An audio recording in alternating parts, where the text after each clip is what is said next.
جاء رجل لخالد بن الوليد فقال له: إن فلانا شتمك. قال: تلك صحيفته فليملأها بما شاء.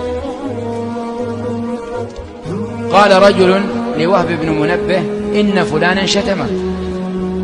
قال: أما وجد الشيطان رسولا غيرك؟ قال أحدهم لرجل: فلان شتمك. قال: هو ما رماني بسهم. قال: هو رماني بسهم ولم يصبني، فلماذا حملت السهم وغرسته بقلبي؟